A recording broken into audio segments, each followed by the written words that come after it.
Hello and welcome to Viva Barca. Welcome to the home of everything Barcelona, where we are going to be discussing the latest as usual. We start with this very disappointing report claiming that Barcelona are still owing 126 million euros in transfer debt to 19 different clubs.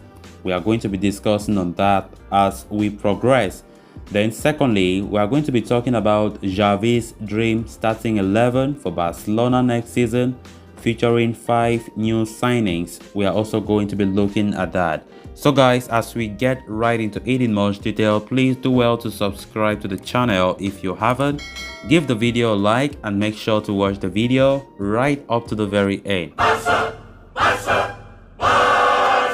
Barcelona have endured an indifferent summer transfer window, to say the very least. Despite an ongoing squad overhaul in the works, the club have failed to attract any big-name players so far in light of the financial crisis. The approval of the sale of 49% BLM, that is the Barca licensing and merchandising, and 1/4 of the TV rights has offered a glimmer of hope, with the transaction expected to generate up to 800 million euro in revenue.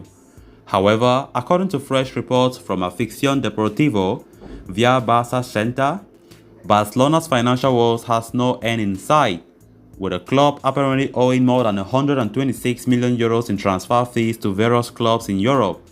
The growing transfer debts are the byproduct of the lavish spending from the previous board led by Josep Maria Bartomeu.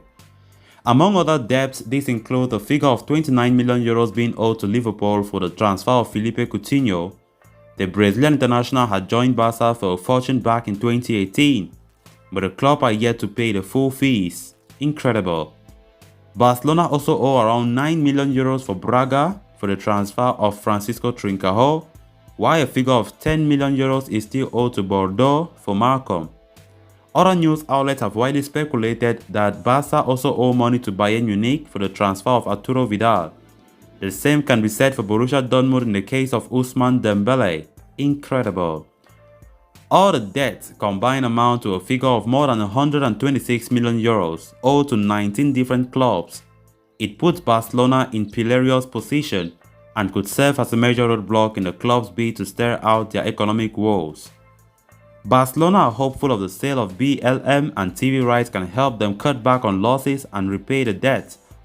But it could come at the expense of a lack of reinforcements in the summer transfer window, which in turn could be a major blow for manager Xavi ahead of the new season. Things still look catastrophically bad for Barcelona. I mean, we are still in the hole. All this because of the very bad management of the previous board led by Bartomeu.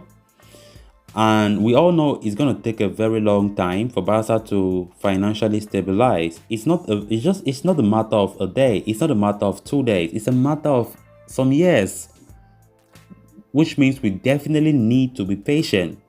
Laporta's board have a lot of work to do.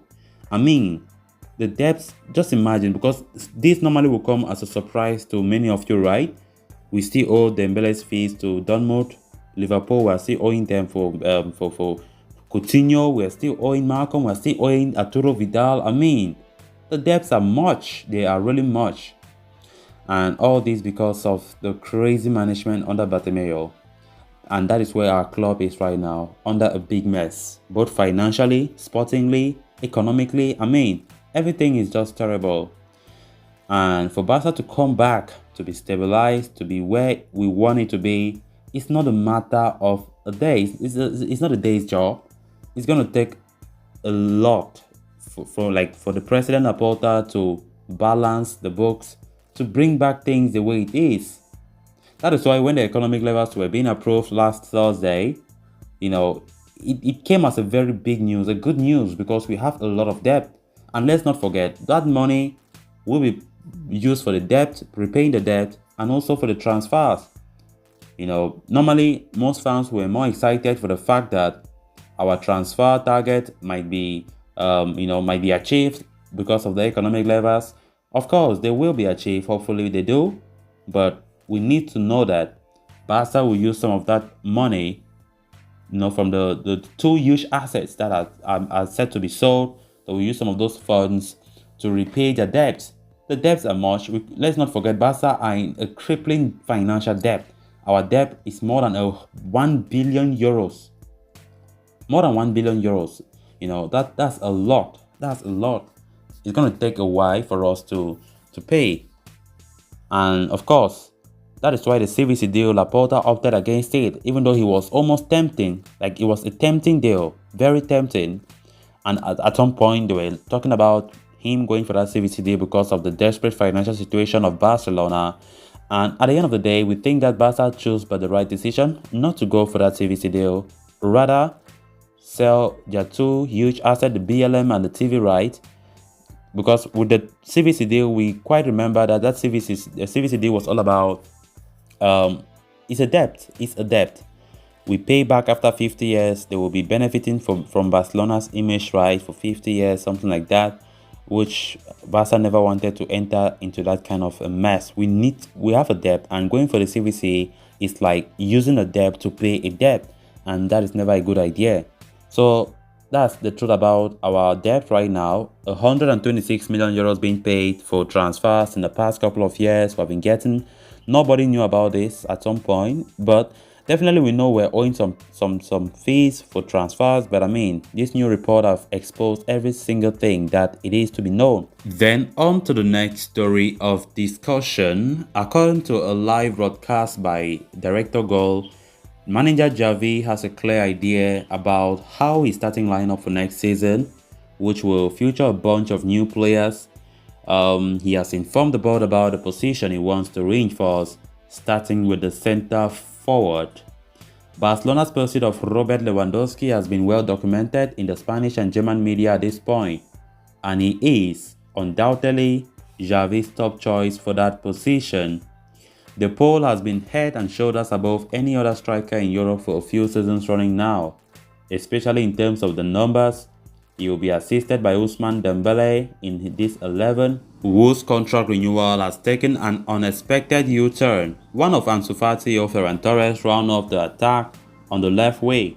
Both players boast of superb off-the-ball movement, with the former an astute finisher as well. In midfield, the least surprising participant is Pedri, who takes the left spot in the trident. Bernardo Silva is partnering him, presumably in the event that Frankie de Jong is sold in the summer. Franquise sits on the sole pivot even though he is not one. Xavi's Dream 11 will feature a revamped defense too, with two of the four members of the current starting back quartet replaced by new acquisitions. Jordi Alba, Ronald Araujo, and Marc-Andre ter Stegen have seemingly retained their spot for next season as the left back, right back, and goalkeeper respectively. Sergio Dest makes way for Chelsea captain Cesar Azpilicueta. The Spaniard signing is complicated at the moment, but if it does go through, he may be awarded the starting role due to his experience and defensive mettle. Finally, Jules Koundé is seen starting over Gerard Piqué. The Sevilla centre-back will be a huge signing for the club given their defensive shortcomings and ideally complements Araujo's player. While Kessie will arrive on free transfer and Azpilicueta on a very minimal fee, the rest of the new signings mentioned in this starting lineup are expected to go through a very long-drawn saga. That said, should Barcelona be able to actually sign said players, it will make for one brilliant starting lineup, isn't it? So guys, with that we have come to an end of this episode. Thanks a lot for watching. Until next time, bye bye.